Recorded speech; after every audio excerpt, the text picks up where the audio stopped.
Welcome to Paranormal Northwest, a podcast all about the history and the paranormal of the Pacific Northwest. Join me as I tell stories of this great region, the history, the people who live here, and those who may have never left. This is episode 10! Thank you to everyone who has gone on this journey with me. I feel like I'm really getting into a good routine in terms of my research and recording. I've also been working on my radio voice. Anyway, I'm incredibly excited to mark this milestone episode, and hopefully there are many more to come. For this episode, we're heading up north, way north, to Fairbanks, Alaska. In Fairbanks, we'll be visiting the Fairbanks Memorial Hospital. So grab your sweater, your blanket, and your warm beverage of choice. Mine's a nice cup of tea, and let's get started. To start us off, let's dive into the history of Fairbanks, Alaska. Fairbanks, Alaska lies in the interior portion of the state and encompasses approximately 32 square miles. As of the 2020 census, it had a population of approximately 32,000 people in the city proper. The borough Fairbanks resides in, the Fairbanks North Star Borough, has a population of about 95,000 people. Fairbanks is the largest city in interior Alaska and the second largest city in the state, with Anchorage being the largest. The city also only lies 196 miles south of the Arctic Circle. This causes the area to receive snow from approximately October to April. The city is bordered on the south with the Tanana River and hills leading to the White Mountains in the north. As with much of the Pacific Northwest, Fairbanks has a long native history. Although not a permanent home for any one native group, the Fairbanks area has been inhabited for thousands of years. This was most likely with the Athabascan people. The Athabascan people are the native people of Alaska's interior.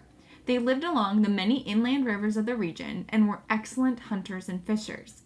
Most of the Athabascan people were semi-nomadic, living in seasonal camps along the rivers. They prized physical endurance and often hunted game on foot. Archaeological studies in the area have found evidence of human occupation from up to 10,000 years ago. This leads to a great journey down the topic of human habitation of the Americas. It has been long thought that Paleolithic peoples crossed the present-day area of the Bering Strait. During the last ice age, this area of land was exposed, allowing people living in Asia to cross to North America. This area has become known as the Bering Land Bridge. This land bridge could have been as large as about 600 miles wide. At the time of the last ice age, this area was an arid grassland. Many theories have abounded over the years as to why exactly people crossed this bridge and came to settle in the Americas. And honestly, no one really knows. And we may never know, because these people lived tens of thousands of years ago and didn't write anything down. Many people have been traveling back and forth between Asia and North America for many years prior to the migration farther south. This theory has been so prevalent for such a long time because the archaeological evidence in the Americas supports this theory. Older archaeological evidence has been found in North America than in South America, with a plethora of evidence found on the west coast of North America. But again, we may never actually know. And I apologize if you heard my cat. He's very vocal this evening. What we do know is that there were people in the Fairbanks area approximately 10,000 years ago. This area has been inhabited, at least seasonally, for that long. At the end of the 19th century, with the boom on industry and gold in southern Alaska, people began to push farther into the Alaskan interior.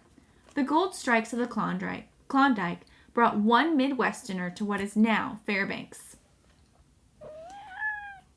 Oh, really? Are you excited about this episode? I think he is. He's trying to snuggle my computer. Well, let's learn about Mr. Barnett. Elbridge Truman Barnett was born in Akron, Ohio in 1863. After spending a year in prison for stealing in Oregon, Barnett was in Helena, Montana in the summer of 1897 when news reached the region of the Klondike Gold Rush. By August of that year, he had arrived in Seattle and boarded a steamship north. Their steamship arrived in St. Michael, Alaska, where Barnett and other gold seekers purchased another steamboat with the intention of traveling the Yukon River to Dawson City in the gold fields.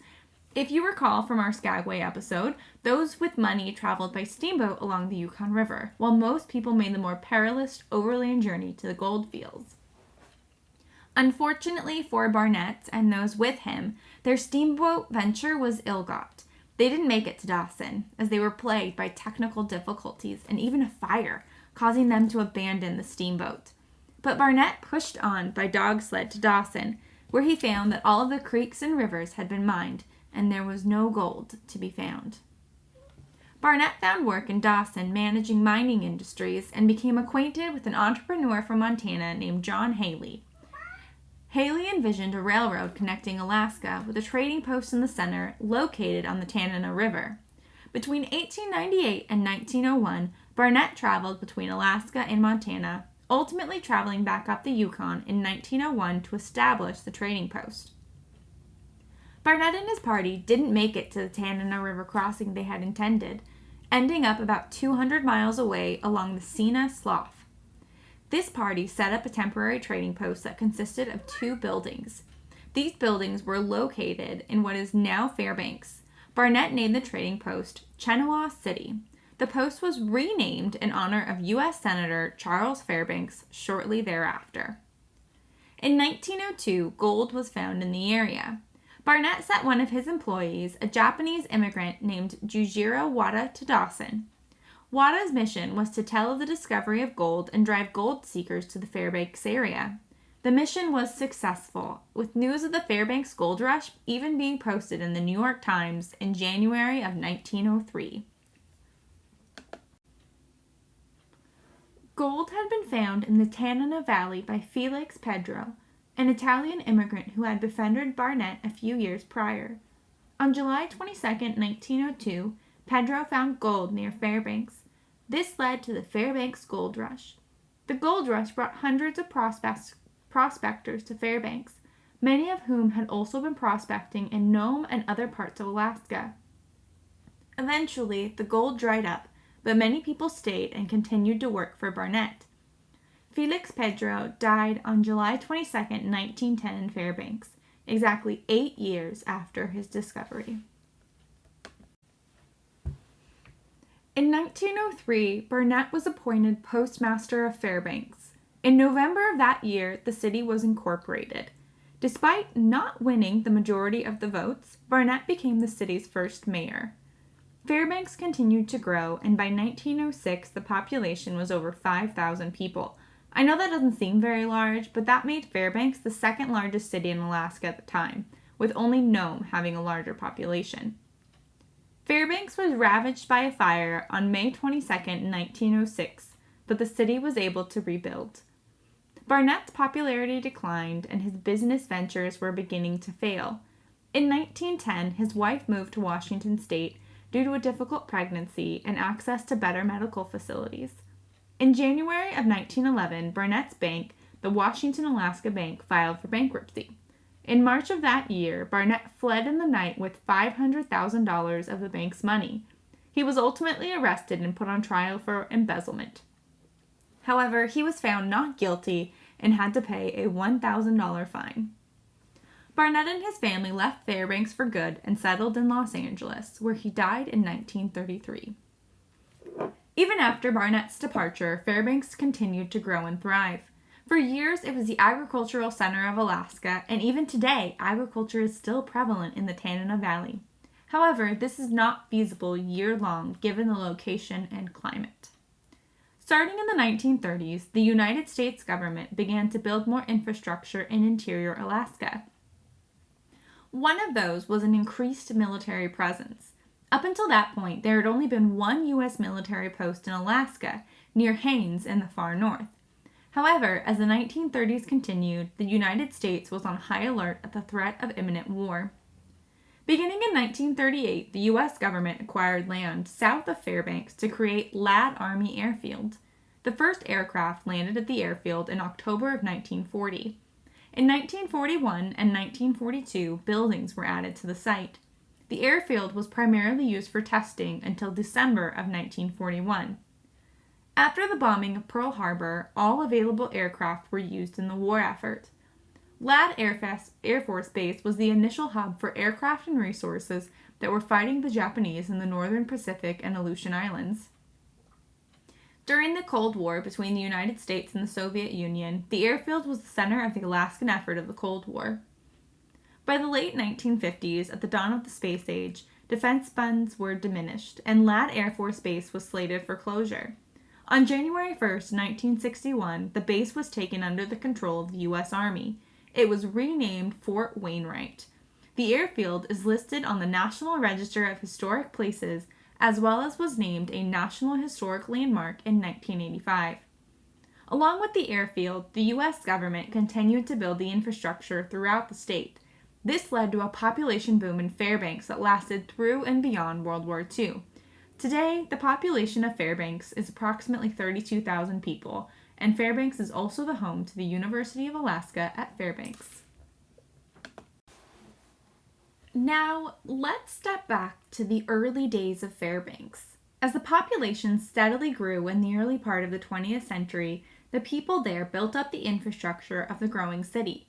As with most Western towns, the first things built were often churches, taverns, and hospitals. Opened in either 1904 or 1906, I found both dates on multiple sources, St. Joseph's Hospital was built by a Jesuit priest named Reverend Francis M. Monroe. The hospital officially opened on November 18, 1906. At its opening, the hospital filled 35 of its 40 beds. You might be wondering what this episode is about again, right? Don't worry, we'll get there. We are slowly making our way to Fairbanks Memorial Hospital. So hold on. But back to St. Joseph's. The hospital was the first framed building in Fairbanks, with all other buildings being made of logs. The hospital was operated by the Sisters of Providence and was expanded in 1951. The hospital was on the other side of the Chena River, and many considered it to be out of town. In 1906, another hospital was built on the town side of the river, St. Matthew's Church Hospital. However, that hospital closed after only 9 years in 1915. At night, the nuns at St. Joseph's locked the doors to the hospital. This not only locked the patients inside, but kept others out. If someone needed access to the hospital at night, they would need to knock and wait for the nuns to let them in. A new addition to the hospital was built in 1951. However, the cost of running a private hospital is high, and plans to open a government-owned hospital were being proposed even at that time. On August 12, 1967, interior Alaska was struck by a devastating flood. Although much of the area was affected, Fairbanks and the Tanana River Valley were the hardest hit. The Chena River overflowed, flooding downtown Fairbanks. The location of St. Joseph Hospital along the bank of the river caused it to be greatly impacted. Along with the decline of the hospital funding, this led to the announcement that it was being closed that same year. After its closure, the buildings were abandoned until 1973, when parts of them were demolished. In 1986, the building that remained was reopened as the Denali State Bank and still stands today.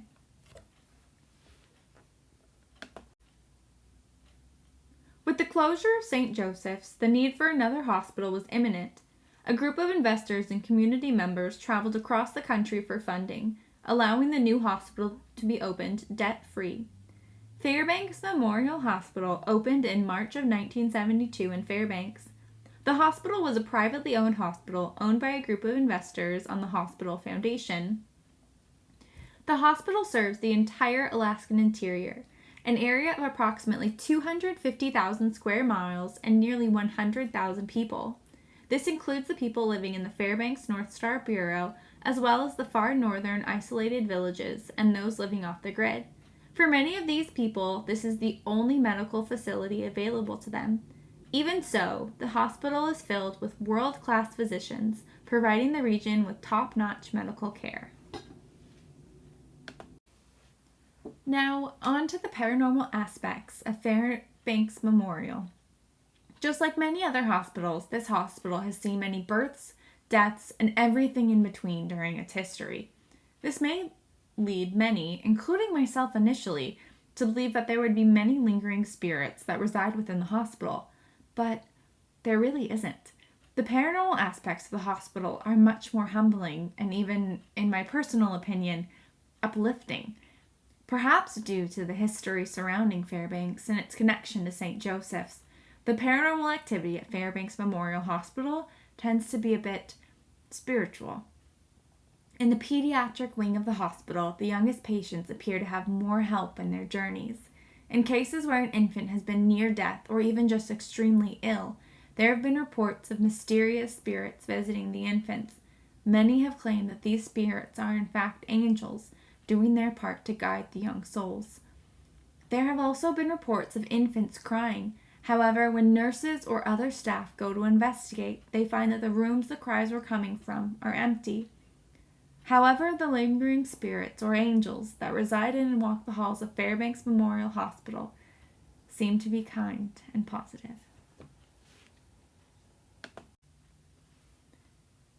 Thank you for joining me this week. That's a wrap on the Fairbanks Memorial Hospital. I didn't know much about the Fairbanks region, and I personally really enjoyed diving into the history of it. Next time, we are headed closer to my own home and taking a look at a mysterious location in Washington State. I can't wait to tell you about it. Please subscribe wherever you listen to podcasts and follow us on Instagram and Facebook at ParaNWPod. I share photos and fun facts about our locations. Until next time, bye!